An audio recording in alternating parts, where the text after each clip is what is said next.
On est ravis de vous accueillir pour une conversation sur les nouvelles pratiques démocratiques qui sont autant d'innovations démocratiques qui visent à reconstruire la confiance entre les électeurs et les élus, qui visent aussi à donner un peu de respiration dans l'asphyxie créée par les institutions de la 5e et donne l'impression que finalement on ne participe à la démocratie véritablement qu'une fois tous les 5 ans quand on élit le président de la République. Donc le but aujourd'hui, c'est de dessiner des perspectives, de montrer qu'il existe à l'échelle locale, à l'échelle des communes, mais aussi à l'échelle nationale, des solutions concrètes pour donner un peu de respiration démocratique et redonner du sens à notre démocratie. Donc on a la chance d'avoir un large et formidable panel avec la maire de Poitiers, d'abord Léonore Mauconduit, qui a été élue et portée par un collectif qui s'appelle Poitiers Collectif, voilà, qui a placé la démocratie au cœur de son programme municipal et qui, dès le début de son mandat, a choisi de partager le pouvoir en renonçant à la tête du Grand Poitiers. Co-secrétaire fédérale des jeunes écologistes, Elisabeth Do, qui fait partie du mouvement Utopia, mais qui a aussi occupé des fonctions dans le mouvement Action Commune, qui s'est donné la tâche de fédérer toutes les listes participatives et collectives qui se sont présentées aux dernières élections municipales. Annie Capta, qui était citoyenne de la Convention citoyenne pour le climat, donc il y aura beaucoup de choses à nous dire sur la manière dont elle a perçu de l'intérieur cette grande innovation. Et puis Loïc Blondiot, qui est politologue et qui fait notamment partie du comité de gouvernance de cette Convention citoyenne pour le climat. Léonore. Merci. Bonjour à toutes et à tous. Je suis Léonore Mauconduit et j'ai été élue au sein d'une démarche qui s'appelle Poitiers Collectif.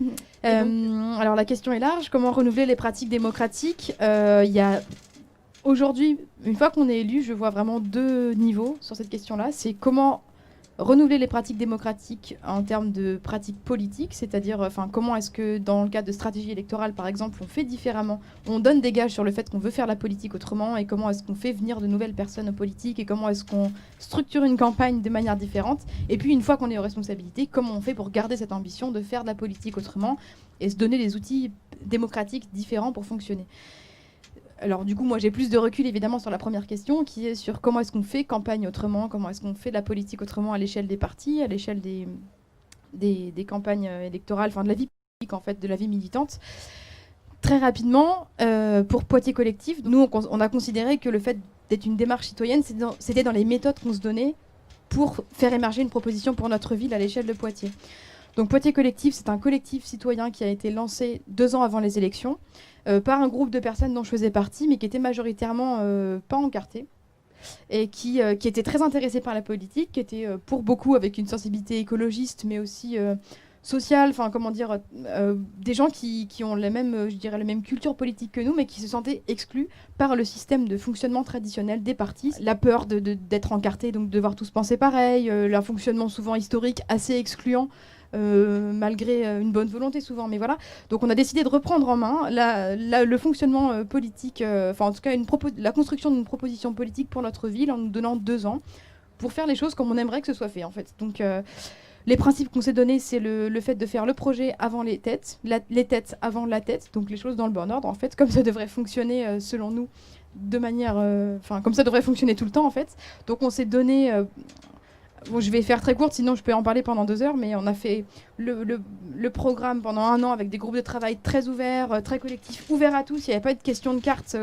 On s'est donné le principe, on n'est pas anti-parti, on n'est pas pro-parti. Par contre, quand on arrive dans une réunion Poitiers Collectif, on pose sa casquette à l'entrée. On peut être parti, syndicat, rien du tout, associatif, peu importe. On est là pour construire un projet pour la ville.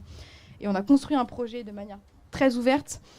Un programme. On fonctionnait sur le principe de plénière publique, c'est-à-dire que toutes nos décisions, que ce soit des validations du programme ou des orientations stratégiques, étaient prises dans des plénières publiques ouvertes à tous, avec des comptes rendus publics sur notre site, souvent en live Facebook aussi, parce que ça répondait vraiment à l'idée de dire la politique n'est pas excluante, la politique est ouverte à tous, tout le monde peut s'engager, et en tout cas nous on souhaitait donner les moyens à toutes celles et ceux qui souhaitaient s'y engager de le faire. Donc des réunions où on ne demandait pas la carte en arrivant, des lives Facebook si vous préférez regarder depuis chez vous, etc. Donc on a construit le programme de cette manière-là, et ensuite on a construit la stratégie aussi de la campagne de cette manière-là. C'est-à-dire que, par exemple, les questions de stratégie politique se sont décidées aussi en plénière, suite à un débat où tout le monde pouvait faire valoir ses arguments, qu'on soit militant ou pas, et que certains venaient dire, bah voilà, pour l'intérêt de la ville, il faut une alliance avec telle personne, par exemple. Donc on a aussi on a pris les décisions de cette manière-là, mais évidemment, c'était aussi un moyen de faire l'éducation populaire, c'est-à-dire de donner à voir les enjeux qui actuellement se passent en vase clos dans les organisations politiques. Ben non, nous, on avait des débats publics sur pourquoi est-ce qu'on irait s'allier avec le PCF en l'occurrence, mais aussi d'autres, quoi. Le fait de faire vivre le débat politique, de faire vivre publiquement le débat politique, ça dédiabolise énormément la politique. Il y a beaucoup de gens qui se sont dit ensuite, ben voilà, en fait, j'ai compris comment ça fonctionne, j'ai confiance, j'ai envie de m'y investir. Et donc, un gros enjeu de transparence aussi. Et jusqu'à la fin, on a continué avec son fonctionnement-là, toutes les décisions prises de manière transparente, publique, jusqu'à la désignation des candidats et de la tête de liste, puisqu'on a fait signer les 20 premiers candidats selon une méthode collective. Je passe les détails, mais en gros, on a fait une fiche type de l'élu, enfin du candidat puis de l'élu, et ensuite, chacun a été invité à dire quelle était la personne la plus appropriée selon lui pour répondre à cette fiche type de l'élu. Et puis ensuite, on a fait donc 20 premiers candidats qui ont fait une élection sans candidat qui a conduit à ma désignation en tant que tête de liste. Chaque fois avec une animation extérieure pour qu'il n'y ait pas de juge et parties prenantes à la fois. Et donc ça a été un débat très houleux en live Facebook pendant 5 heures. Est-ce que c'était bien que ce soit moi ou que ce soit quelqu'un d'autre? Mais tout était public et en gros les ficelles appartenaient vraiment aux gens qui étaient là. Donc je passe les détails. Ça s'est accompagné d'une communication très punchy, très indépendante de l'identité des partis aussi, parce que c'était une démarche pour Poitiers par Poitiers, donc Poitiers Collectif. Notre logo avait une forte notoriété à la fin de la campagne et une forte appropriation citoyenne de notre démarche, soutenue par 6 partis, pardon, c'est un peu cafouillage, mais on n'était pas anti-parti, donc on a été soutenu par 6 organisations politiques, dont un certain nombre qui sont présentes aujourd'hui, ELV, Génération Écologie, Génération S, mais qui soutenaient la démarche, c'est-à-dire qu'il n'y avait pas d'injonction stratégique sur le fait qu'on doive répondre à des injonctions nationales, par exemple. Ils soutenaient, on avait vraiment une complémentarité intelligente, c'est-à-dire qu'ils mettaient leur expertise des campagnes à notre service, qu'ils mettaient leurs compétences d'organisation de campagne à notre service, et ils s'investissaient comme tout le monde dans les groupes de travail, mais il n'y avait pas d'injonction descendante. Donc on a été élus. Et aussi, donc aujourd'hui, en 2 mots, je finis.